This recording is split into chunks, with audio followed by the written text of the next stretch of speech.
ವೀಕ್ಷಕರೇ, ಬಿಸಿಸುದ್ದಿ.comಗೆ ತಮ್ಮೆಲ್ಲರಿಗೂ ಸ್ವಾಗತ. ಈ ದಿನದ ಒಂದು ವಿಶೇಷ ಸಂಚಿಕೆ ತಮಗೆಲ್ಲರಿಗೂ ಗೊತ್ತಿರೋ ಹಾಗೆ ಈಗ ಸುದ್ದಿಯಲ್ಲಿರ್ತಕ್ಕಂಥದ್ದು ಯುವಕರಲ್ಲಿ ಹೃದಯಾಘಾತ ಕಾಣಿಸ್ಕೊಂಡಿದೆ ಅಂತಕ್ಕಂಥ ಒಂದು ಸುದ್ದಿ. ಇದಕ್ಕೆ ಸಂಬಂಧವಾಗಿ ಸಾಕಷ್ಟು ಮಾಧ್ಯಮಗಳಲ್ಲಿ ನಿರಂತರವಾಗಿ ಸುದ್ದಿಗಳು ಪ್ರಸಾರ ಆಗ್ತಾ ಇದೆ.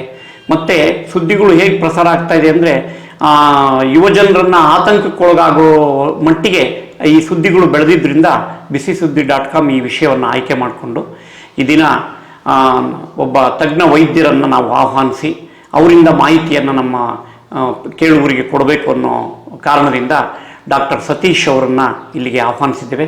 ಸರ್ ನಮಸ್ಕಾರ. ಡಾಕ್ಟರ್ ಸತೀಶ್ ಅವರು ದಶಕಗಳ ಕಾಲ ಕುಟುಂಬ ಕಲ್ಯಾಣ ಇಲಾಖೆಯಲ್ಲಿ ಕಾರ್ಯನಿರ್ವಹಿಸ್ತಾ ವೈದ್ಯರಾಗಿ ತಜ್ಞರಾಗಿ ಜಿಲ್ಲಾ ಆಸ್ಪತ್ರೆಯಲ್ಲಿ ದಶಕಗಳ ಕಾಲ ತಮ್ಮ ಸೇವೆಯನ್ನು ಸಲ್ಲಿಸಿದ್ದಾರೆ. ಪ್ರಸ್ತುತ ಅವರು ಜಿಲ್ಲಾ ಕುಟುಂಬ ಕಲ್ಯಾಣ ಇಲಾಖೆಯ ಅಡಿಯಲ್ಲಿ ಕಾರ್ಯನಿರ್ವಹಿಸ್ತಕ್ಕಂತಹ ಜಿಲ್ಲಾ ತರಬೇತಿ ಕೇಂದ್ರದ ಪ್ರಾಂಶುಪಾಲರಾಗಿ ಕೆಲಸ ಮಾಡ್ತಾ ಇದ್ದಾರೆ. ಡಾಕ್ಟರ್ ಸತೀಶ್ ಅವರಿಗೆ ಮತ್ತೊಮ್ಮೆ ನಾನು ತಮ್ಮೆಲ್ಲರ ಪರವಾಗಿ ಸ್ವಾಗತವನ್ನು ಬಯಸ್ತೇನೆ. ಡಾಕ್ಟರ್ ಸತೀಶ್ ಸರ್, ತಮ್ಮಲ್ಲಿ ಒಂದೇ ಮೊದಲ ಪ್ರಶ್ನೆ ಏನು ಅಂತಂದರೆ, ಈಗೇನು ಹೃದಯಾಘಾತದ ಬಗ್ಗೆ ಸಮಾಜದಲ್ಲಿ ಒಂದು ಭಯದ ವಾತಾವರಣ ನಿರ್ಮಾಣ ಆಗ್ತಾ ಇದೆ, ಅದಕ್ಕೆ ಕಾರಣ ಮಾಧ್ಯಮಗಳು ಇರ್ಬೋದು ಅಥವಾ ವಾಸ್ತವವಾಗಿ ಹೃದಯಾಘಾತ ಕಾಣಿಸ್ಕೊಂಡೂ ಇರಬಹುದು. ಆಸ್ಪತ್ರೆಗಳ ಮುಂದೆ ಯುವಕರು ಒಂದು ಪರೀಕ್ಷೆಗಾಗಿ ಕ್ಯೂ ನಿಂತಿರೋದನ್ನು ಟಿ ವಿಗಳಲ್ಲಿ ತೋರಿಸ್ತಾ ಇದ್ದಾರೆ. ಸೊ ಹೆಚ್ಚು ಈ ಸುದ್ದಿಯಲ್ಲಿರ್ತಕ್ಕಂಥ ಈ ವಿಷಯದ ಬಗ್ಗೆ ತಾವು ನಮಗೆ ಈ ದಿನ ಮಾಹಿತಿಯನ್ನು ಒದಗಿಸಬೇಕು ತಜ್ಞರಾಗಿ ಅಂತೇಳಿ ನಮ್ಮ ಅಪೇಕ್ಷೆ. ನಿಜಕ್ಕೂ ಈ ರೀತಿಯ ವಾತಾವರಣ ಇದೆಯಾ ಸದ್ಯದಲ್ಲಿ? ಸರ್, ಈಗ ಹೃದಯಾಘಾತ ಅನ್ನೋದು ಈಗ ಹಿಂದಿನಿಂದಲೂ ಅದು ಆಗ್ತಾ ಬಂದಿದೆ. ಜನಗಳಲ್ಲಿ ಹೃದಯಾಘಾತ ಆಗೋದು ಸಾಮಾನ್ಯವಾಗಿತ್ತು. ಆದರೆ ಅವಾಗಿನ ವಯಸ್ಸಿನ ಒಂದು ಕಾರಣದಿಂದ ಈಗ ಇದು ಮುನ್ನೆಲೆಗೆ ಬರ್ತಾ ಇದೆ. ಕಾರಣ ಅಂತಂದರೆ ಈಗ ಸಣ್ಣ ವಯಸ್ಸಿನ ಗಂಡು ಮಕ್ಕಳಲ್ಲಿ ಅಥವಾ ಹೆಣ್ಣು ಮಕ್ಕಳಲ್ಲಿ ಈ ಹೃದಯಾಘಾತಗಳು ಇವಾಗ ಇತ್ತೀಚೆಗೆ ಜಾಸ್ತಿ ಆಗ್ತಾ ಇದೆ. ಸೊ ಆ ಕಾರಣದಿಂದ ಈಗ ಅದು ಮಾಧ್ಯಮಗಳಲ್ಲಿ ಬಿತ್ತರಗೊಂಡು ಅದರ ಬಗ್ಗೆ ಹೆಚ್ಚಿನ ಒಂದು ಪ್ರಚಾರ ಆಗ್ತಾ ಇದೆ. ಈಗ ಹೃದಯಾಘಾತ ಹಿಂದೆ ಎಲ್ಲ 45 ವರ್ಷ 50 ವರ್ಷ ಆದಂಥ ಮಧ್ಯವಯಸ್ಕರಲ್ಲಿ ಕಾಣಿಸ್ಕೊಳ್ತಾ ಇತ್ತು, ಆಗ್ತಾಯಿತ್ತು ಅಂತ ಆ ವಯಸ್ಸಿನ ರೋಗಿಗಳಲ್ಲಿ ಆ ಥರ ಹೃದಯಾಘಾತಗಳು ಸಾಮಾನ್ಯವಾಗಿದ್ದವು. ಆದರೆ ಇತ್ತೀಚಿನ ದಿನಗಳಲ್ಲಿ ಬದಲಾದ ಒಂದು ಜೀವನ ಶೈಲಿ ಆಗಿರ್ಬೋದು ಅಥವಾ ಈ ಬೇರೆ ಜಾಸ್ತಿ ಆದಂಥ ಹೊರಗಡೆ ಜನ ಹೊರಗೆ ಹೋಗದೆ ಹಂಗೇನೆ ಕುಂತದಲ್ಲೇ ಕೂತ್ಬಿಟ್ಟು ಮತ್ತು ಅವರಲ್ಲಿ ಬೊಜ್ಜು ಬೆಳೆಯೋಂಥ ಪರಿಸ್ಥಿತಿ ಹೊರಗೆ ಅವರು ತಂದುಕೊಂಡಿರೋದ್ರಿಂದ ಈ ಸಣ್ಣ ವಯಸ್ಸಿನ ಜನರಲ್ಲಿ ಇತ್ತೀಚಿನ ದಿನಗಳಲ್ಲಿ ಹೃದಯಾಘಾತ ಹೆಚ್ಚಾಗಿ ಕಾಣಿಸ್ಕೊಳ್ತಾ ಇದೆ. ಸೊ ಇದು ಮುನ್ನೆಲೆಗೆ ಬಂದಿರೋ ಕಾರಣ ಇಷ್ಟೇ. ಇಂದಿನ ಅದು ಯಾಕೆ ಪ್ರಚಾರಕ್ಕೆ ಬರ್ತದೆ ಅಂತಂದರೆ, ಈಗ 28 ವರ್ಷ 25 ವರ್ಷ ಆ ವಯಸ್ಸಿನವರಲ್ಲಿ ಈಗ ಸಾಕಷ್ಟು ಜನಗಳಲ್ಲಿ ಹೃದಯಾಘಾತ ಆಗ್ತಾ ಇದೆ. ಹಂಗಾಗಿ ಮಾಧ್ಯಮಗಳಲ್ಲಿ ಬಿತ್ತಗೊಂಡ ನಂತರ ಜನರಲ್ಲಿ ಅದರ ಬಗ್ಗೆ ಹೆಚ್ಚಿನ ಒಂದು ಆತಂಕ ಭಯ ಶುರುವಾಗಿದೆ. ಸೊ ನಾನು ಒಂದು ಪರೀಕ್ಷೆ ಮಾಡಿಸ್ಕೋಬೇಕು, ನನಗೂ ಆಗ್ಬಿಡುತ್ತೇನೋ ಹಾರ್ಟ್ ಅಟ್ಯಾಕ್ ಅನ್ನೋದು ಭಯ ಎಲ್ಲರಲ್ಲೂ ಕಾಣಿಸ್ಕೊಳ್ತಾ ಇದೆ. ಅದಕ್ಕೆ ಅದು ಮುನ್ನ ಈಗ ಮಾಧ್ಯಮಗಳಲ್ಲಿ ಅದು ವಿಚಾರ ದಿನ ಅಲ್ಲಾಯಿತು ಇಲ್ಲ 2 ಆಯಿತು ಇಲ್ಲಿ 3 ಆಯಿತು ಅಂತ ಬಿತ್ತರಗೊಳ್ತಾ ಇದ್ದಾರೆ. ಅದರಿಂದ ಜನ ಅದ್ರ ಬಗ್ಗೆ ಭಯಭೀತರಾಗಿದ್ದಾರೆ. ಇದು ಸಾಮಾನ್ಯವಾಗಿ ನಮ್ಮ ಆಸ್ಪತ್ರೆ ತಗೊಂಡ್ರೆ ಚಿತ್ರದುರ್ಗ ಜಿಲ್ಲಾ ಆಸ್ಪತ್ರೆಯಲ್ಲಿ ನಾವು ದಿನದಲ್ಲಿ 1 ಅಥವಾ 2 ಹೃದಯಾಘಾತಗಳು ಸಾಮಾನ್ಯವಾಗಿ ಇತ್ತು. ಆದರೆ ಅದನ್ನು ಯಾರು ಅವಾಗ ಅಷ್ಟು ಗಮನಿಸ್ತಿದ್ದಿಲ್ಲ. ಈಗ ಏನಾಗಿದೆ, ಮಾತಿನಲ್ಲಿ ಬಂದ ತಕ್ಷಣ ಈಗ ನಿಮ್ಮಲ್ಲಿ ಎಷ್ಟಾಯಿತು ಹಾರ್ಟ್ ಅಟ್ಯಾಕ್, ಇವತ್ತು ಎಷ್ಟಾಗಿದೆ ಅಂತೇಳಿ ಕೇಳೋಂಥ ವಾತಾವರಣ ನಿರ್ಮಾಣ ಆಗಿದೆ. ಈಗ ನಾವು ಒಂದು ದಿನ 24 ಗಂಟೆ ಡ್ಯೂಟಿ ಮಾಡಿದಾಗ ಬೆಳಗ್ಗೆ 9 ಗಂಟೆಯಿಂದ ನೆಕ್ಸ್ಟ್ ಮಾರನೇ ದಿವಸ ಬೆಳಗ್ಗೆ 9 ಗಂಟೆ ತನಕ ಡ್ಯೂಟಿ ಮಾಡಿದಾಗ ಒಂದೊಂದು ದಿವಸ 5-6 ನೋಡಿದ್ದೀವಿ ಅಟ್ ಎ ಟೈಮ್. ಅಂದರೆ 5-5 ನಿಮಿಷ ಗ್ಯಾಪಲ್ಲೇ 3-4 ಹೃದಯಾಘಾತ ಆಗಿರೋಂಥ ಪರಿಸ್ಥಿತಿ ಅಂಥ ದಿನವೂ ನೋಡಿದ್ದೀನಿ ನಾನು. ಅಂದರೆ ಇದೇ ಮಳೆಗಾಲದಲ್ಲಿ ಒಂದು ಉದಾಹರಣೆ ಅಂದರೆ, ಆ ದಿನ ಹೆಚ್ಚು ಕಮ್ಮಿ ಒಂದು 4 ಜನ ಮಧ್ಯರಾತ್ರಿ 1 ಗಂಟೆಯಿಂದ 4 ಗಂಟೆ ಅಷ್ಟು ಆ ಗ್ಯಾಪಲ್ಲಿ ಒಂದು 3 ಗಂಟೆ ಟೈಮಲ್ಲಿ 4ರಿಂದ 5 ಹೃದಯಾಘಾತಗಳು ಅಟ್ ಎ ಟೈಮ್ ಬಂದಿತ್ತು. ಸೊ ಆ ಥರ ದಿನಗಳು ಇದ್ದಾವೆ ಅಂತಿರಲಿಲ್ಲ. ಒಂದು ದಿವಸ ಬರ್ದಂಗೂ ಇರ್ತದೆ. ಬಟ್ ಸಾಮಾನ್ಯವಾಗಿ ಈಗ ಈ ಕಾರಣ ಇಷ್ಟೇ, ಜನಗಳಲ್ಲಿ ಊಟದ ಪದ್ಧತಿ ಒಂದು ಬದಲಾವಣೆ ಆಗಿರೋದೊಂದು ಮೂಲ ಕಾರಣ. ಜೊತೆಯಲ್ಲಿ ಈಗ ಮೊದಲು ಥರ ಜನ ಓಡಾಡೋದು ದೈಹಿಕ ಶ್ರಮ ಇಲ್ಲ, ದೈಹಿಕ ಶ್ರಮ ಕಮ್ಮಿ ಆಗಿದೆ. ಅದಾದ ಕಾರಣದಿಂದ ಜನರಲ್ಲಿ ಬೇಗ ಈಗ ಸಕ್ಕರೆ ಕಾಯಿಲೆ ಸಹನೂ ಈಗ ಹಿಂದೆ ಸಕ್ಕರೆ ಕಾಯಿಲೆ ಬರೋದಕ್ಕೆ 45 ವರ್ಷ 50 ವರ್ಷ ಆಗ್ಬೇಕಪ್ಪ ಅಂತ ಹೇಳ್ತಾ ಇದ್ವಿ. ಈಗ ಆ ಥರ ಏನಿಲ್ಲ, 20 ವರ್ಷಕ್ಕೆ ಬರುತ್ತೆ, 25 ವರ್ಷಕ್ಕೆ ಬರುತ್ತೆ. ಸೊ ಹಂಗಾಗಿ ಎಲ್ಲ ಕಾಯಿಲೆಗಳಿಗೆ ಹೃದಯಾಘಾತ ಹೆಂಗೆ ಈಗ ಸಕ್ಕರೆ ಕಾಯಿಲೆನಲ್ಲೂ ಅದೇ ರೀತಿ ಬದಲಾವಣೆ ಅಂದರೆ ವಯಸ್ಸಿನಲ್ಲಿ ನಾವು ಹಿಂದೆ ಏನಾಗ್ತಾ ಇದ್ವಿ 50-45 ವರ್ಷಕ್ಕೆ ಸಕ್ಕರೆ ಕಾಯಿಲೆ ಬರುತ್ತೆ ಅಂತ. ಆದರೆ ಈಗಿನ ಬದಲಾದ ಪರಿಸ್ಥಿತಿನಲ್ಲಿ ಈಗ 25 ವರ್ಷಕ್ಕೂ 30 ವರ್ಷಕ್ಕೂ ಸಕ್ಕರೆ ಕಾಯಿಲೆ. ಈಗ ದೈಹಿಕ ಚಟುವಟಿಕೆ ಕಡಿಮೆ ಇರೋದ್ರಿಂದ ಹೃದಯಾಘಾತ ಬರ್ತಾ ಇದೆ ಅಂದರೆ ದೈಹಿಕ ಚಟುವಟಿಕೆಗೂ ಹೃದಯಾಘಾತಕ್ಕೂ ನೇರವಾಗಿ ಸಂಬಂಧ ಇದೆ ಸರ್. ದೈಹಿಕ ಚಟುವಟಿಕೆಯಿಂದ ಏನಾಗುತ್ತೆ ಅಂದರೆ ದೇಹದ ಅಂಗನೆಯಿಂದ ಏನಾಗುತ್ತೆ, ರಕ್ತದಲ್ಲಿ ಕೊಬ್ಬಿನಾಂಶ ಕಡಿಮೆ ಆಗ್ತಾ ಬರ್ತದೆ, ಕಮ್ಮಿ ಆಗುತ್ತೆ. ಅದರಿಂದ ದಿನ ನೀವು ದೈಹಿಕ ಶ್ರಮ ಮಾಡೋದ್ರಿಂದ ಕೊಬ್ಬಿನಾಂಶ ಶೇಖರಣೆ ಆಗೋದು ಕಡಿಮೆ ಆಗುತ್ತೆ. ಸೊ ಹೆಚ್ಚಿನ ಕೊಬ್ಬಿನಾಂಶ ಒಂದು ಕಾರಣ ಹೃದಯಾಘಾತಕ್ಕೆ. ಸಕ್ಕರೆ ಕಾಯಿಲೆ ಇವಾಗಿನ ರಿಸ್ಕ್ ಫ್ಯಾಕ್ಟರ್ಸ್ ಅಂತ ಏನು ಕರಿತೀವಿ ನಾವು, ಆ ರಿಸ್ಕ್ ಫ್ಯಾಕ್ಟರ್ಸಲ್ಲಿ ಮೇಜರು ಸಕ್ಕರೆ ಕಾಯಿಲೆ, ಹೆಚ್ಚಿದ ರಕ್ತದೊತ್ತಡ, ಹೆಚ್ಚಿನ ಕೊಲೆಸ್ಟ್ರಾಲ್ ಅಂಶ ರಕ್ತದಲ್ಲಿ, ಈ 3-4 ಕಾರಣಗಳು ಅತಿ ಹೆಚ್ಚು. ಆಮೇಲೆ ಮೇಜರ್ ಇದಂತಂದರೆ ಸಿಗರೇಟ್ ಸೇವನೆ, ಧೂಮಪಾನದಿಂದ ಅದು one of the major high risk factor. Cigarette smoking, tobacco chewing, cigarette smoking, ಯಾವುದೇ ಥರದ ತಂಬಾಕು ಸೇವನೆಯಿಂದ ಆಗುತ್ತೆ. ಆಲ್ಕೋಹಾಲಿಂದ ಏನಾಗುತ್ತೆ, ರಕ್ತದಲ್ಲಿ ಕೊಬ್ಬಿನಾಂಶ ಜಾಸ್ತಿ ಆಗುತ್ತೆ. ಟ್ರೈಗ್ಲಿಸರೈಡ್ಸ್ ಅಂತ ಹೆಂಗೆ ಕರಿತೀವಿ, ಅದು ಆಲ್ಕೋಹಾಲ್ ಕನ್ಸಂಪ್ಷನಿಂದ, ಆಲ್ಕೋಹಾಲ್ ಸೇವನೆಯಿಂದ ಟ್ರೈಗ್ಲಿಸರೈಡ್ಸ್ ಅನ್ನೋದು ಜಾಸ್ತಿ ಆಗುತ್ತೆ. ಜೊತೆಯಲ್ಲಿ ನಾವು ಕೆಟ್ಟ ಕೊಲೆಸ್ಟ್ರಾಲ್ ಅಂತ ಏನು ಕರಿತೀವಿ, HDL ಕೊಲೆಸ್ಟ್ರಾಲ್ ಅಂತ. HDL ಕೊಲೆಸ್ಟ್ರಾಲ್ ಒಳ್ಳೆ ಕೊಲೆಸ್ಟ್ರಾಲು, LDL ಕೊಲೆಸ್ಟ್ರಾಲ್ ಅನ್ನೋದು ಕೆಟ್ಟ ಕೊಲೆಸ್ಟ್ರಾಲ್. ಅದರಿಂದನೇ ಆ LDL ಕೊಲೆಸ್ಟ್ರಾಲ್ ಜಾಸ್ತಿ ಆಗುತ್ತೆ. ಆ LDL ಕೊಲೆಸ್ಟ್ರಾಲ್ ಜಾಸ್ತಿ ಆದಾಗ ಈ ರಕ್ತನಾಳಗಳು ಸಂಕುಚಿತ ಆಗ್ತವೆ, ಅಂದರೆ ಅದರಲ್ಲಿ ಕೊಬ್ಬಿನಾಂಶ ಶೇಖರಣೆ ಆಗಿ ರಕ್ತ ಚಲನೆ ಕಡಿಮೆ ಆಗ್ತಾ ಬರ್ತದೆ. ಆ ಸಮಯದಲ್ಲಿ ಏನಾಗುತ್ತೆ, ರಕ್ತ ಚಲನೆ ಕಡಿಮೆ ಆದಾಗ ಪ್ಲೇಕ್ ಅಂತ ಆಗುತ್ತೆ, ಪ್ಲ್ಯಾಕ್ ಅಂತ ನಾವು ಕರಿತೀವಿ ರಕ್ತನಾಳಗಳಲ್ಲಿ. ಅದೇನಾಗುತ್ತೆ, ಅದು ಒಂದು ರಕ್ತ ಸುತ್ತಳತೆಯನ್ನು ಕಮ್ಮಿ ಮಾಡ್ತಾ ಬರುತ್ತೆ. ಸೊ ಅವಾಗ ರಕ್ತ ಚಲನೆ ಕಮ್ಮಿ ಆಗ್ತಾ ಬರುತ್ತೆ. ಅದೇನಾಗುತ್ತೆ, ಅದು ಈ ರಕ್ತನಾಳದ ವಾಲ್ ಅಂತ ಕರಿತೀವಿ, ಆರ್ಟಿರಿಯಲ್ ವಾಲ್ ಅಂತ ಕರಿತೀವಲ್ಲ, ಅಲ್ಲಿ ಅಟ್ಯಾಚ್ ಆಗಿರುತ್ತೆ ಅದು. ಈಗ ಅದು ಏನು ಈಗ ಅಧಿಕ ರಕ್ತದೊತ್ತಡೆಯಿಂದ ರಕ್ತ ಚಲನೆಗೆ ಪ್ರೆಷರ್ ಜಾಸ್ತಿ ಬೇಕಾಗುತ್ತೆ. ಆ ಸಮಯದಲ್ಲಿ ಏನಾಗುತ್ತೆ, ಅದು ಹೊರಗಡೆ ಬಂದ್ಬಿಡುತ್ತೆ. ಹೊರಗಡೆ ಬಂದು ರಕ್ತದಲ್ಲಿ ಹೋಗ್ತಾ ಏನಾಗುತ್ತೆ, ಎಲ್ಲಿ ರಕ್ತನಾಳಗಳು ಚಿಕ್ಕದಾಗ್ತಾ ಬರ್ತದೋ ಅಲ್ಲಿ ಬ್ಲಾಕ್ ಆಗುತ್ತೆ. ಆ ಸಮಯದಲ್ಲಿ ಅದಕ್ಕೆ ನಾವು ಅವಾಗಲೇ ಹಾರ್ಟ್ ಅಟ್ಯಾಕ್ ಅಂತ, ಹೃದಯಕ್ಕೆ ಯಾವಾಗ ನಿಂತು ಹೋಗುತ್ತೋ ಅವಾಗ ಹೃದಯಾಘಾತ ಅಂತ, ಅದು ಅವಾಗಲೇ ಹೃದಯಾಘಾತ ಆಗೋದು. ಅದರಲ್ಲಿ ಹೃದಯಾಘಾತದಲ್ಲಿ ಸುಮಾರು ಥರದ ಇದೆ. ಅದರಲ್ಲಿ ಕೆಲವು ಜೀವಕ್ಕೆ ತಕ್ಷಣವೇ ಜೀವ ಹೋಗೋಂಥ ಪರಿಸ್ಥಿತಿನೂ ಬರ್ಬೋದು. ಅಥವಾ ತಕ್ಷಣ ಗೊತ್ತಾಗಿ ಅದಕ್ಕೆ ಚಿಕಿತ್ಸೆ ನೀಡಿದರೆ ಸರಿನೂ ಹೋಗ್ಬೋದು. ಬಟ್ ಅದಕ್ಕೆ ಏನಂತೀವಿ, ಅದು ಅವ್ರಿಗೆ ಯಾವಾಗ ಎದೆನೋವು ಕಾಣಿಸ್ಕೊಳ್ತೋ ಆ ಕಾಣಿಸ್ಕೊಂಡ ಟೈಮಿಂದ ಅವರು ಆಸ್ಪತ್ರೆಗೆ ಎಷ್ಟು ಬೇಗ ಹೋಗ್ತಾರೆ ಅನ್ನೋದ್ರ ಮೇಲೆ ಅವರ ಭವಿಷ್ಯ ನಿಂತಿರ್ತದೆ ಸರ್. ಆಮೇಲೆ ಇನ್ನೊಂದು ಪ್ರಶ್ನೆ, ಈ ಕೋವಿಡ್ ಆದ ನಂತರ ಇದು ಕಾಣಿಸ್ಕೊಂಡಿದೆ, ಕೋವಿಡ್ ಲಸಿಕೆಗೂ ಇದಕ್ಕೂ ಸಂಬಂಧ ಇದೆ ಅನ್ನೋ ಒಂದು ಸುದ್ದಿ ಕೇಳಿ ಬರ್ತಾ ಇದೆ. ಇದು ಎಷ್ಟು ಮಟ್ಟಿಗೆ ಸರಿ ಅಂತ? ಈಗ ಅದ್ರ ಬಗ್ಗೆ ಸಾಕಷ್ಟು ಸಂಶೋಧನೆಗಳಾಗಿದ್ದಾವೆ. ಈಗ ನಮ್ಮ ICMR ಅಂತೇಳಿ ನಮ್ಮ ಒಂದು premier institute, Indian Institute of Medical Research ಅಂತ ನಮ್ಮ ದೇಶದಲ್ಲಿ ನಡೆಯತಕ್ಕಂಥ ಸಂಶೋಧನೆ, ಅಂದರೆ ಆರೋಗ್ಯ ಹೆಲ್ತ್ ಬಗ್ಗೆ ನಡೀತಕ್ಕಂಥ ಸಂಶೋಧನೆಯ ಒಂದು ಪ್ರೀಮಿಯರ್ ಇನ್ಸ್ಟಿಟ್ಯೂಟ್. ಅವರು ಮಾಡಿರೋ ಸಂಶೋಧನೆಯಲ್ಲಿ ಈ ಥರ ವ್ಯಾಕ್ಸಿನಿಂದ ಏನೋದು ಸಂಬಂಧ ಇಲ್ಲ ಅಂತೇಳಿ ಈಗಾಗಲೇ ಇದು ರಿಸಲ್ಟ್ ಬಂದಿದೆ. ಅದು ಸುಮ್ಮನೆ ಒಂದು ತಾಳೆ ನೋಡಿದ್ದಾಳೆ ಅಷ್ಟೇ. ಅದು ಏನಾಗಿದೆ, ಕೆಲವು ಈಗ ಕೋವಿಡ್ ಅಲ್ಲಿ ಏನಾಗುತ್ತೆ ಅಂದರೆ ರಕ್ತ ಸ್ವಲ್ಪ ಗಟ್ಟಿ ಆಗುತ್ತೆ, ಹಾಗಂತ ಅದರಲ್ಲಿ ಸಂದರ್ಭ ಇರುತ್ತಲ್ಲ, ಆಗುತ್ತೆ. ಸೊ ಅದರಿಂದ ಏನಾಗುತ್ತೆ, ರಕ್ತ ಚಲನೆಯಲ್ಲಿ ರಕ್ತ ಗಟ್ಟಿ ಆದಾಗ ಕ್ಲಾಟ್ ಅಂದರೆ ರಕ್ತ ಹೆಪ್ಪುಗಟ್ಟ ಅಂತದ್ದು ಚಾನ್ಸಸ್ ಜಾಸ್ತಿ ಇರುತ್ತೆ. ಸೊ ಅದರಿಂದ ಆಗಬಹುದು, ಅದರಿಂದ ಬ್ರೈನ್ ಸ್ಟ್ರೋಕು ಆಗ್ಬೋದು, ಹಾರ್ಟ್ ಅಟ್ಯಾಕು ಆಗ್ಬೋದು. ಆ ಥರ ಅದ್ರ ಬಗ್ಗೆ ಸಂಶೋಧನೆ ಮಾಡಿದಾಗ ಅದಕ್ಕೆ ಸಂಬಂಧ ಇಲ್ಲ ಅಂತ ಆಗಿದೆ. ವ್ಯಾಕ್ಸಿನಿಂದ ಇಲ್ಲ. ಓಕೆ. ಆಮೇಲೆ ವ್ಯಾಕ್ಸಿನಿಂದ ಹಾರ್ಟ್ ಅಟ್ಯಾಕ್ ಆಗ್ತಾ ಇರೋದು ಅನ್ನೋದನ್ನ ಸಂಶೋಧನೆಯಿಂದ ಇಲ್ಲ ಅಂತ ಮಾಡಿದ್ದಾರೆ. ಓಕೆ ಸರ್, ಇದು ಹೃದಯಾಘಾತ ನಮಗೆ ಬರುತ್ತೆ ಅನ್ನೋದು ಏನಾದರೂ ದೇಹಕ್ಕೆ ಒಂದು ಒಂದು ಸಿಂಪ್ಟಮ್ಮು ನಮಗೇನಾದರೂ ಕಂಡು ಬರುತ್ತಾ ಅಂತ. ಈಗ ವೈಯಕ್ತಿಕವಾಗಿ ಒಬ್ಬ ಯುವಕ ಅವನಿಗೆ ಹೃದಯಾಘಾತ ಆಗುತ್ತೆ ಅನ್ನೋಕ್ಕಿಂತ ಮುಂಚೆ ಏನಾದರೂ ದೇಹ ಸೂಚನೆ ಕೊಡುತ್ತಾ, ನನಗೆ ಈ ಹೃದಯಾಘಾತ ಆಗಬಹುದು, ಆ ಥರದ್ದು ಏನಾದರೂ ಸಂದರ್ಭ ಬರ್ಬೋದಾ ಅಂತ. ಮೊದಲು ಸೂಕ್ಷ್ಮ ಅಂತಂದರೆ ಎದೆ ನೋವು ಬರೋದು ಸಾಮಾನ್ಯವಾಗಿ ಎದೆ ನೋವು ಕಾಣಿಸ್ಕೊಳ್ಳುತ್ತದೆ.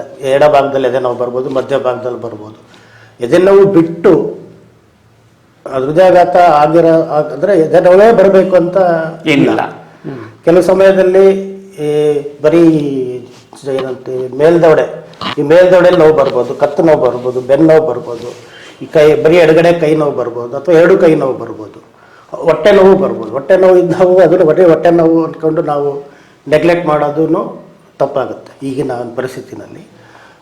ಈಗ ಸಣ್ಣ ವಯಸ್ಸಿನವರಲ್ಲಿ ಕ್ಲಾಸಿಕಲ್ ಅಂದರೆ ನಾವು ಕ್ಲಾಸಿಕಲಾಗಿ ಎದೆ ನೋವು ಅಂದರೆ ಅದಕ್ಕೆ ಸೂಚನೆ ಎದೆ ನೋವು ಬಂದರೆ ಹಾರ್ಟ್ ಅಟ್ಯಾಕ್ ಅಂತ ಅಂತೀವಲ್ಲ, ಆ ಥರ ಒಂದು ಎದೆ ನೋವೇ ಬರಬೇಕಂತ ಇಲ್ಲ. ಸಣ್ಣ ಅಂದರೆ ಚಿಕ್ಕ ವಯಸ್ಸಿನಲ್ಲಿ ಇವಾಗ ಏನು ಹೃದಯಾಘಾತ ಆಗುತ್ತಲ್ಲ ಆಗ್ತಾ ಇದೆಯಲ್ಲ ಅಂತ ಆ ವಯಸ್ಸಿನಲ್ಲಿ ಅವ್ರಿಗೆ ಸಾಮಾನ್ಯವಾಗಿ ಎದೆ ನೋವು ಬರೋದಿಲ್ಲ. ಬೇರೆ ಏನೋ ಒಂದು ತಲೆ ಸುತ್ತು ಬಂದಂಗೆ ಆಗ್ಬೋದು, ಅಥವಾ ಬರೀ ಕೈ ನೋವು ಬರ್ಬೋದು, ಅಥವಾ ನಡ್ಕೊಂಡು ಮಾಮೂಲಿ ಇದೇ ರೋಡ್ ಮೇಲೆ ನಡ್ಕೊಂಡು ಹೋಗ್ತಾ ಇರ್ಬೇಕಾದ್ರೆ ಆಯಾಸ ಬರೋದು. ಇನ್ನು ಮಾಮೂಲಿಯಾಗಿ ನಡೀತಿದ್ದಂಥ ಮನುಷ್ಯನಿಗೆ ಇವತ್ತು ನಡಿಬೇಕಾದ್ರೆ ಒಂದು 100 ಮೀಟ್ರ್ ಹೋಗೋಷ್ಟೊತ್ತಿಗೆ ಆಯಾಸ ಆಗೋದಂಗೆ ಆಗೋದು, ಆ ಥರ ಅದು ಒಂದು ಸೂಚನೆಯೇ. ಸೊ ಹಂಗಾಗಿ ಈ ಥರದ ಯಾವುದೇ ಒಂದು ಸೂಚನೆಗಳು ಕಂಡು ಬಂದಲ್ಲಿ ಅದನ್ನ ಯಾರು ನೆಗ್ಲೆಕ್ಟ್ ಮಾಡಬಾರ್ದು. ತಕ್ಷಣ ವೈದ್ಯರೆಲ್ಲ ಹೋಗಿ ಅದನ್ನ ಪರಿಶೀಲನೆ ಮಾಡಬೇಕು. ಆ ಒಂದು ಸಮಯದಲ್ಲಿ ಏನಾಗುತ್ತೆ, ಕೆಲವರಿಗೆ ಬರೀ ಮೈ ಬೆವರ್ತಾ ಇರ್ತದೆ. ಮೈ ಬೆವರೋದು ಒಂದು ಸೂಚನೆ. ಆಮೇಲೆ ಏನಾಗುತ್ತೆ, ಆಗೇನು ಮಾಡಬೇಕು, ಅವರು ತಕ್ಷಣ ಆಸ್ಪತ್ರೆಗೆ ಭೇಟಿ ನೀಡಿ ಪ್ರಿಲಿಮಿನರಿ ಟೆಸ್ಟ್ಗಳನ್ನು ಮಾಡಿಸ್ಕೊಂಡು ಆದಷ್ಟು ನಡಿಬಾರ್ದು. ಆ ಥರ ಏನೋ ಸಮಸ್ಯೆ ಕಂಡು ಬಂದಲ್ಲಿ ಹೋಗ್ಬಾರ್ದು, ಮೆಟ್ಲತ್ತಬಾರ್ದು, ನಡಿಬಾರ್ದು. ಏನಾರು ಒಂದು ವಾಹನದಲ್ಲಿ ಆಸ್ಪತ್ರೆಗೆ ಹೋಗಿ ಆಸ್ಪತ್ರೆಯಲ್ಲಿ ಮತ್ತೆ ವೀಲ್ ಚೇರಲ್ಲೂ ಸ್ಟ್ರೆಚರಲ್ಲೂ ಒಳಗಡೆ ಹೋಗ್ಬೇಕು. ಮತ್ತೆ ಮಾಡಿ ಹತ್ತೋದು ಅವಾಗಲೂ ಮಾಡಬಾರ್ದು. ಅದೇನಾಗುತ್ತೆ, ಈಗ ಅದು ರಕ್ತ ಚಲನೆ ಕಡಿಮೆಯಾಗಿ ಅದು ಸೂಚನೆ ತೋರಿಸ್ತಾ ಇರ್ತದೆ. ನೀವು ಎಕ್ಸರ್ಸೈಸ್ ಅಂದರೆ ಈಗ ವ್ಯಾಯಾಮ ಅಂತ ಕರಿತೀವಲ್ಲ ನಾವು, ಈಗ ನಡ್ಕೊಂತ ಹೋದಂಗೆ ಈ ಹೃದಯ ಕೆಲಸ ಮಾಡೋದು ಜಾಸ್ತಿ ಆಗುತ್ತೆ ಅದಕ್ಕೆ. ಯಾಕಂದ್ರೆ ರಕ್ತ ಬಂಪ್ ಮಾಡಬೇಕಲ್ಲ, ಎನರ್ಜಿ ಬೇಕು ಅದಕ್ಕೆ.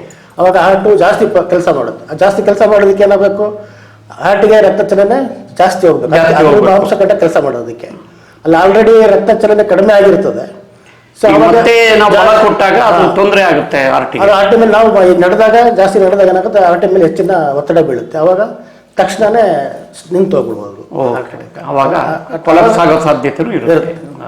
ಆದ್ದರಿಂದ ಆದಷ್ಟು ಆ ಥರ ಏನೋ ಅವ್ರಿಗೆ ಅನುಮಾನ ಬಂತು ತಕ್ಷಣ ಅದರ ಒಂದು ವಾಹನದಲ್ಲಿ ಆಸ್ಪತ್ರೆಗೆ ಹೋಗೋದು ಸೂಕ್ತ. ಮತ್ತೆ ಈ ಥರದ ಯಾವುದೇ ದೈಹಿಕವಾದ ತೊಂದರೆಗಳು ಕಂಡು ಬಂದಾಗ ಅದನ್ನು ನೆಗ್ಲೆಕ್ಟ್ ಮಾಡದೆ ಹೋಗಿ ವೈದ್ಯರಲ್ಲಿ ಪರಿಶೀಲನೆ ಮಾಡಿಸ್ಕೊಳ್ಳೋದು ಇದು ಭಾಳ ಮುಖ್ಯ ಅಂತ. ಆಮೇಲೆ ಈಗ ಏನಾಗುತ್ತೆ ಸರ್ ಅಂದರೆ, ಆರೋಗ್ಯ ಸಂಬಂಧದಲ್ಲಿ ಸಾಕಷ್ಟು ಇದ್ದಕ್ಕಿದ್ದಂತೆ ಪ್ರಚಾರ ಜಾಸ್ತಿ ಆಗ್ಬಿಡುತ್ತೆ. ಕೆಲವರು ಏನು ಭಾವಿಸ್ತಾರೆ ಅಂತಂದರೆ, ಇದೆಲ್ಲ ಹಾಸ್ಪಿಟ್ಲ್ಗಳವರು, ಈ ಖಾಸಗಿ ಹಾಸ್ಪಿಟ್ಲವರು ಸುದ್ದಿ ಹಬ್ಬಿಸ್ತಾ ಇದ್ದಾರೆ ಇದನ್ನು, ಅವರು ಈ ಮೆಡಿಕಲ್ ಕಾರ್ಪೊರೇಟ್ ಇದು ಮಾಡ್ತಾ ಇದ್ದಾರೆ ಅನ್ನೋ ಭಾವನೆ ಜನರಲ್ಲಿ ಕೆಲವು ನಿರ್ಲಕ್ಷ್ಯವಾಗಿ ಕೆಲವರು ಯೋಚನೆ ಮಾಡಿ ಮಾತಾಡ್ತಕ್ಕಂಥದ್ದು ನಾವು ಕೇಳಿದ್ದೀವಿ.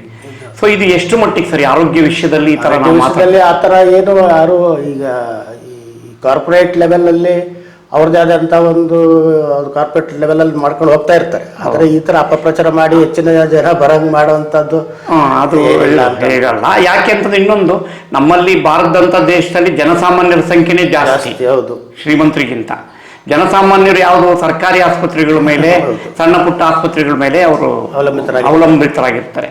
ಅಲ್ಲಿ ಪ್ರಚಾರ ಮಾಡೋದೇನು ಬೇಕು ಆಗಿಲ್ಲ, ಏನಿಲ್ಲ. ಬಟ್ ಇದ್ರ ಬಗ್ಗೆ ಆರೋಗ್ಯ ಕಾಳಜಿಯನ್ನು ವಹಿಸ್ತಕ್ಕಂಥದ್ದು ಬಹಳ ಇಂಪಾರ್ಟೆಂಟ್ ಅಂತ ತಾವು ಹೇಳ್ತಾ ಇದ್ದೀರಾ. ಈಗ ಹೇಳಿದ್ನಲ್ಲ, ಈಗ ಆಹಾರ ಪದ್ಧತಿನಲ್ಲಿ ಬದಲಾವಣೆನೇ ಮುಖ್ಯವಾದ ಒಂದು ಇದು ಅಂತ ಅನಿಸ್ತದೆ. ಈಗ ಜನಗೆ ಮನೆ ಊಟಕ್ಕಿಂತ ಹೊರಗಡೆ ಊಟ ಮಾಡೋದೇ ಜಾಸ್ತಿ. ಹೌದು, ಅದು ರಸ್ತೆ ಫುಡ್ಗಳನ್ನು ತಿನ್ನೋದ್ರಿಂದ ಅದರಿಂದ ಜಾಸ್ತಿ ಆಗ್ತಾ ಇದೆ. ಅದರಲ್ಲಿ ಏನಾಗ್ತದೆ, ಕೆಲವೊಂದು ಸಮಯದಲ್ಲಿ ಈ ಎಣ್ಣೆನಲ್ಲಿ ಕರೆದಿರತಕ್ಕಂಥ ಆಹಾರ ಪದಾರ್ಥಗಳನ್ನ ಜಾಸ್ತಿ ತಿಂತಾರೆ. ಅಲ್ಲಿ ಅವ್ರೇನು ಮಾಡ್ತಾರೆ, ಮನೆಯಲ್ಲಾದರೆ ಒಂದ್ಸತಿ ಕರೆದಿದ್ದು ನಾವು ತೆಗೆದಾಕಿ ಇನ್ನೊಂದು ಎಣ್ಣೆ ಹೊಸ ಎಣ್ಣೆನಲ್ಲಿ ಮತ್ತೆ ಆದರೆ ಅವ್ರಂಗೆ ಮಾಡಲ್ಲ. ಅದೇನಾಗುತ್ತೆ, ಅದರಲ್ಲಿ ಟ್ರಾನ್ಸ್ ಫ್ಯಾಟ್ಸ್ ಅನ್ನೋದು ಜಾಸ್ತಿ ಆಗುತ್ತೆ. ಜಾಸ್ತಿ ಆದಾಗ ಈ ಸಮಸ್ಯೆಗಳು ಬರ್ತವೆ ಸರ್. ಈಗ ನಾವು ಯೋಚನೆ ಮಾಡಿದ ಯುವ ಜನರಲ್ಲಿ ಈ ಒಂದು ಹೃದಯಾಘಾತ ತಪ್ಪಿಸ್ಲಿಕ್ಕೆ ವೈದ್ಯರಾಗಿ ತಮ್ಮ ಸಲಹೆ ಏನು ಸರ್? ಯಾವ ರೀತಿ ಜೀವನ ಶೈಲಿ ರೂಪಿಸ್ಕೋಬೇಕು ಯುವ ಜನತೆ? ಆದಷ್ಟು ಸೆಡೆಂಟ್ರಿ ಲೈಫ್ ಸ್ಟೈಲ್ನ ಬಿಡಬೇಕು. ಸೆಡೆಂಟ್ರಿ ಲೈಫ್ ಸ್ಟೈಲ್ ಅಂದರೆ ಈಗ ಕೂತ್ಕೊಳ್ಳೋದು, ದೈಹಿಕ ಚಟುವಟಿಕೆಗಳನ್ನ ಇಲ್ಲದೇ ಇರತಕ್ಕಂಥ ಜೀವನ ಶೈಲಿನ ಬಿಡಬೇಕು. ಈ ದೈಹಿಕ ಚಟುವಟಿಕೆಗಳು ಈಗಿನ ಯುವ ಜನರಲ್ಲಿ ಬಹಳ ಕಡಿಮೆ ಆಗಿದೆ. ಈಗ ಮಕ್ಕಳೇ ನೋಡಿ, ಈಗ ನಾವು ನೀವು ಸ್ಕೂಲಲ್ಲಿ ಆಟ ಆಡದಷ್ಟು ಈಗ ನಮಗೆ ನಾವು ಓದ್ಬೇಕಾದ್ರೆ ಒಂದು 1 hour ನಮಗೆ ಈಗ ಅದಿಲ್ಲ ಅನ್ಕೊಂತಿಲ್ಲ. ಹಂಗಾಗಿ ಈ ಜನ ಈಗ ಮಕ್ಕಳು ಸಹ ಈ ಮೊಬೈಲು ಕಂಪ್ಯೂಟರ್ ಅದು ಅನ್ಕೊಂಡು ಕೂತೇ ಇರ್ತಾರೆ, ಬೇರೆ ಏನೋ ಅವ್ರಿಗೆ ಚಟುವಟಿಕೆ. ಸೊ ಅದು ಬೆಳೀತಾ ಅದು ಅದೇ. ಆಮೇಲೆ ಮತ್ತೊಂದು, ಈಗ ಈ ಸಣ್ಣ ವಯಸ್ಸಿನಲ್ಲಿ ಆಗ್ತಿರೋದಕ್ಕೆ ಇನ್ನೊಂದು ಕಾರಣ ಜೆನೆಟಿಕ್ಸ್ ಅಂತ ಕರಿತೀವಿ. ಅಂದ್ರೆ ನಾವು ವಂಶ ಪರಂಪರೆಯಾಗಿ ಬಂದಿರತ್ತೆ, ಅದು ಒಂದು ಮೇಜರ್ ರಿಸ್ಕ್ ಫ್ಯಾಕ್ಟರ್. ವಂಶ ಪಾರಂಪರ್ಯ ಅದು ಹೇಗೆ ಸರ್? ಹೇಗೆ ವಂಶ ಪಾರಂಪರ್ಯ ಅಂದ್ರೆ ಈಗ 2 ಜನರೇಷನ್ 3 ಜನರೇಷನ್ ಇಂದ ಅವ್ರ ಮನೆಯಲ್ಲಿ ಹಾರ್ಟ್ ಅಟ್ಯಾಕ್ ಆಗ್ತಾ ಇರುತ್ತೆ. ಈಗ ಅವ್ರ ತಾತಂಗಾಗಿರ್ಬೋದು, ಅವ್ರ ತಂದೆಗಾಗಿರ್ಬೋದು, ಅವ್ರ ಅಣ್ಣಂಗಾಗಿರ್ಬೋದು.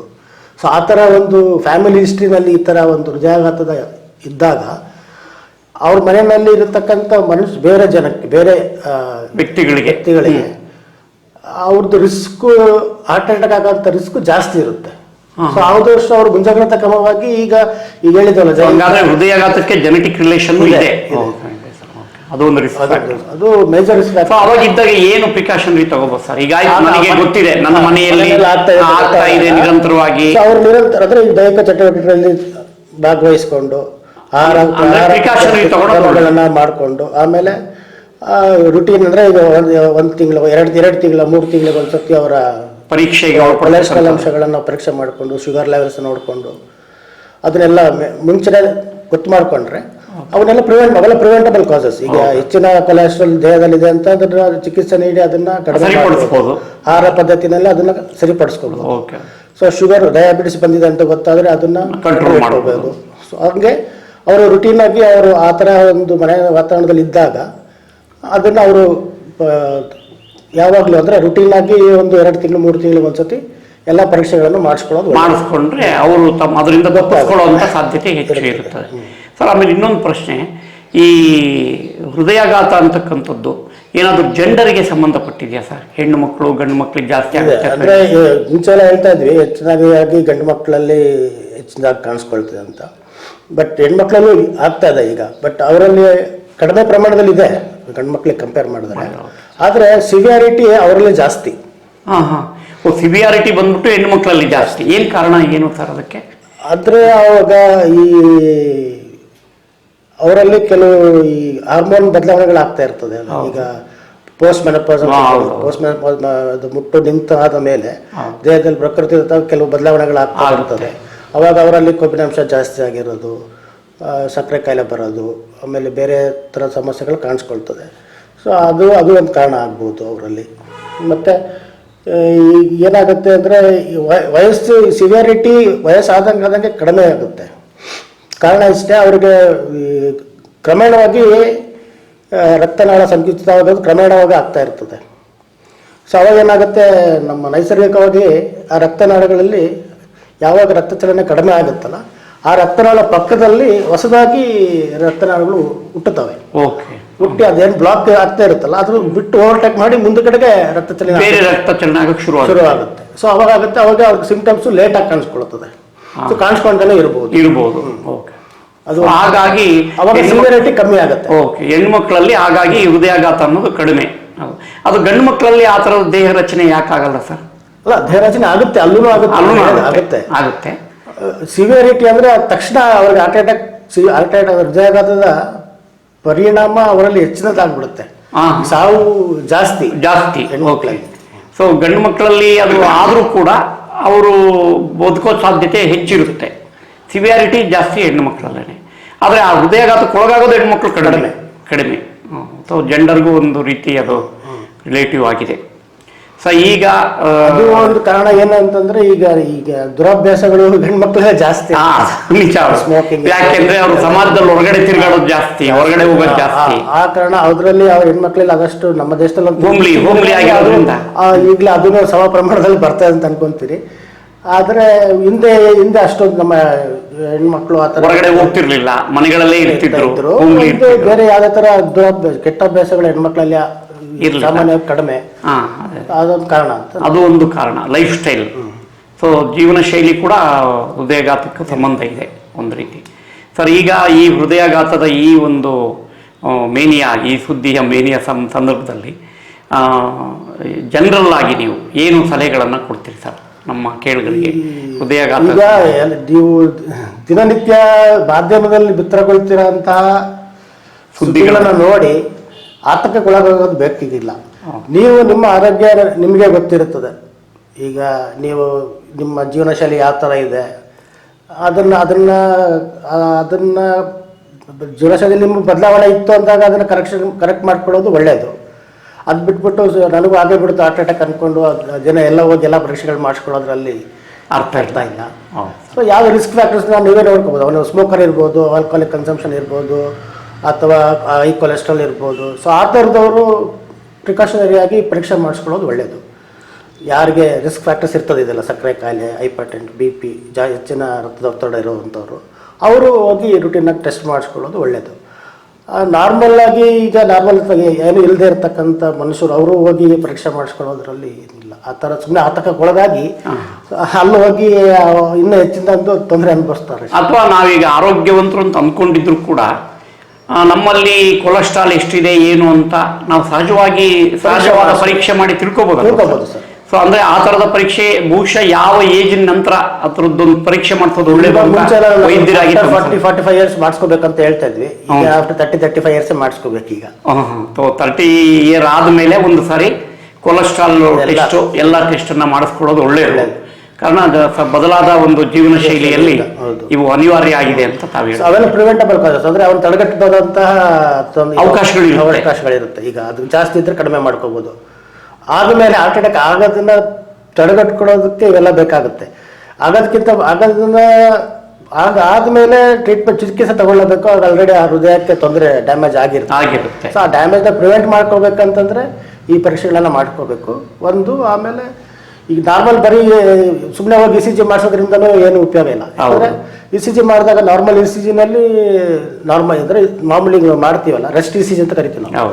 ರೆಸ್ಟ್ ECGನಲ್ಲಿ ನಾರ್ಮಲ್ ಆಗಿ ಬರ್ಬೋದು. ಅದಕ್ಕೆ ನಾವು ಇನ್ನೊಂದು ಟ್ರೆಡ್ಮಿಲ್ ಟೆಸ್ಟ್ ಅಂತ ಮಾಡ್ತೀವಿ. ಸೊ ಟ್ರೆಡ್ಮಿಲ್ ಟೆಸ್ಟ್ ಮಾಡಿದಾಗ ಏನಾಗುತ್ತೆ, ಈ ಒಂದು 9 ಮಿನಿಟ್ಸ್ ನಾವು ಟ್ರೆಡ್ಮಿಲ್ ಮೇಲೆ ECGಸ್ನ ತಗೊಳ್ತೀವಿ. ಸೊ ಅದ್ರ ಏನಾಗುತ್ತೆ, ನೀವು ಅನ್ ಎಕ್ಸರ್ಷನ್ ಅಂದ್ರೆ ನಾವು ಹೇಳಿದ್ನಲ್ಲ, ಈಗ ಕಾಂಪ್ರಮೈಸ್ ಆರ್ಟಿಸ್ ಇರ್ತದೆ. ಅಂದರೆ ಈಗ ರಕ್ತನಾಳ ಸಂಕುಚಿತ ಆಗಿಬಿಟ್ಟಿರ್ತದೆ ಕೊಲೆಸ್ಟ್ರಾಲ್ ಡೆಪಾಸಿಟ್ ಇಂದ. ನಾವು ರೆಸ್ಟ್ ECGನಲ್ಲಿ ಏನು ಬದಲಾವಣೆ ಕಾಣಲ್ಲ, ನಾರ್ಮಲ್ಲೇ ಬರ್ತಿರುತ್ತೆ. ಅದೇ TMT ಸ್ಟ್ರೆಸ್ ಟೆಸ್ಟ್ ಅಂತ ಮಾಡ್ತೀವಲ್ಲ, ಸ್ಟ್ರೆಸ್ ಟೆಸ್ಟ್ ಮಾಡಿದಾಗ ಯಾವಾಗ ಹೃದಯಕ್ಕೆ ಹೆಚ್ಚಿನ ಕೆಲಸ ಆಗುತ್ತೆ, ಮಾಡೋಕ್ಕೆ ಶುರು ಮಾಡುತ್ತೆ ಅದ್ಮೇಲೆ ನಡಿಬೇಕಾದ್ರೆ, ಸೊ ಆವಾಗ ರಕ್ತ ಚಲನೆ ಕಡಿಮೆ ಆಗ್ತಾ ಬರ್ತದೆ. ಕಡಿಮೆ ಆಗ್ತಾ ಬಂದಾಗ ಆ ECGನಲ್ಲಿ ಬದಲಾವಣೆ ಗೊತ್ತಾಗುತ್ತೆ. ಆಮೇಲೆ ಅದು ನಡೆಯೋದು ನಿಲ್ಲಿಸಿದ ಮೇಲೆ ಅದು ಮತ್ತೆ ನಾರ್ಮಲಿಗೆ ಬರುತ್ತೆ. ಸೊ ಅದನ್ನ ನಾವು ಪಾಸಿಟಿವ್ ಆಗಿ ತಗೊಳ್ತೀವಿ. ಅಂಥವ್ರಿಗೆ ನಾವು ಆಂಜಿಯೋಗ್ರಾಮ್ ಮಾಡೋದಕ್ಕೆ ಅಡ್ವೈಸ್. ಅವಾಗ ಅದು ಬ್ಲಾಕ್ ಇದ್ದರೆ ಗೊತ್ತಾಗುತ್ತೆ. ಅವಾಗ ಅಥವಾ ಆಂಜಿಯೋಗ್ರಾಮ್ ಮಾಡಿದಾಗ ಈಗ 60% ಇದೆಯೋ 70% ಇದೆಯೋ, ಸೊ ಅಂಥವ್ರಿಗೆ ಅವು ಸ್ಟೆಂಟ್ ಹಾಕಬೇಕಾದ್ರೆ ಅವಾಗಲೇ ಸ್ಟೆಂಟ್ ಹಾಕಿದರೆ ಅವ್ರು ಮತ್ತೆ ನಾರ್ಮಲ್ ಆಗಿ ಇರ್ತಾರೆ. ಓಕೆ ಸರ್, ಈಗ ಆಂಜಿಯೋಗ್ರಾಮ್ ಬಗ್ಗೆ ಹೇಳಿದ್ರಿ, ಮತ್ತು ಈ ಹೃದಯ ಸಂಬಂಧಿ ಕಾಯಿಲೆಗೆ ಸ್ಟೆಂಟ್ ಆಗ್ತಕ್ಕಂಥ ವಿಚಾರನ ಪ್ರಸ್ತಾಪ ಮಾಡಿದ್ರಿ. ಬಹುಶಃ ಇವೆರಡೂ ಆದ ನಂತರ ಒಬ್ಬ ವ್ಯಕ್ತಿ ಆರೋಗ್ಯವಾಗಿ ದೀರ್ಘಕಾಲ ಬದುಕೋ ಸಾಧ್ಯತೆ ಇರ್ತದ? ಬದುಕಬಹುದು, ಆರಾಮಾಗಿ ಬದುಕಬಹುದು. ಅದಕ್ಕೂ ಮುಂದೆ ಮತ್ತೆ ಹಾರ್ಟ್ ಅಟ್ಯಾಕ್ ಹೋಗೋ ಚಾನ್ಸಸ್ ಇದೆ? ಅವನು ರೋಗಿ ತರನೇ ಇದ್ಬಿಡ್ತಾನೆ? ರೋಗಿ ಆಗಲ್ಲ ಸರ್. ಅವಾಗ ಏನಾಗುತ್ತೆ ಅಂದ್ರೆ, ನಾವು ಈ ಮುಂಚೆನೆ ನೋಡಿಕೊಂಡು ಹಾರ್ಟ್ ಅಟ್ಯಾಕ್ ಆಗೋದಕ್ಕಿಂತ ಮುಂಚೆನೆ ರಕ್ತನಾಳಗಳು ಚಿಕ್ಕದಾಗಿದೆ, ಅಂದ್ರೆ 60%, 70-80% ಬ್ಲಾಕ್ ಇದೆ ಅಂತ ಆದಾಗ ನಾವು ಸ್ಟೆಂಟ್ ಹಾಕಿದಾಗ ಆಲ್ರೆಡಿ ಅವಾಗ ಹಾರ್ಟ್ಗೆ ಡ್ಯಾಮೇಜ್ ಆಗಿರೋದಿಲ್ಲ, ಬೇರೆ ರಕ್ತನಾಳ ಚಿಕ್ಕದಾಗಿರುತ್ತೆ, ರಕ್ತ ಚಲನೆ ಕಡಿಮೆ ಆಗಿರುತ್ತೆ. ಸೊ ಹಂಗಾಗಿ ಅವಾಗ ಒಂದು ಹಾರ್ಟ್ ಮುಂಚೆ ನಾರ್ಮಲ್ ಆಗಿ ಹೆಂಗಿತ್ತು ಅದೇ ಥರನೇ ಇರುತ್ತೆ, ನಾರ್ಮಲ್ ಕೆಲಸ ಮಾಡಬಹುದು. ಅದರಲ್ಲೇನು ತೊಂದರೆ ಇಲ್ಲ ಹಾಗಾದ್ರೆ.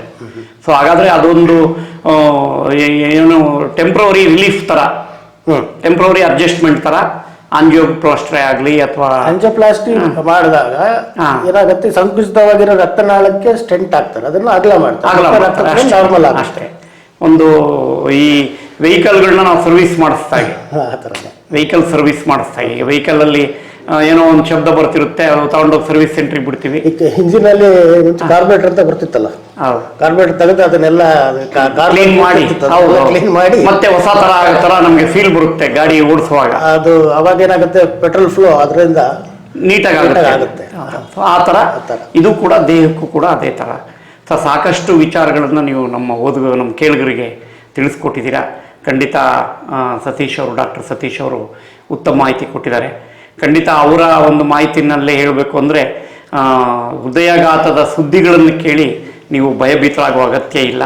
ಮತ್ತು ಹೃದಯ ಸಂಬಂಧಿ ಕಾಯಿಲೆಗೆ ಭಯಪಡಬೇಕಾದಂಥ ಆತಂಕ ಈಗೇನಿಲ್ಲ. ಯಾಕೆಂದರೆ ಎಲ್ಲ ವೈಜ್ಞಾನಿಕವಾಗಿ ವೈದ್ಯಕೀಯ ವಿಜ್ಞಾನ ತುಂಬ ಸಾಕಷ್ಟು ಬೆಳೆದಿದೆ.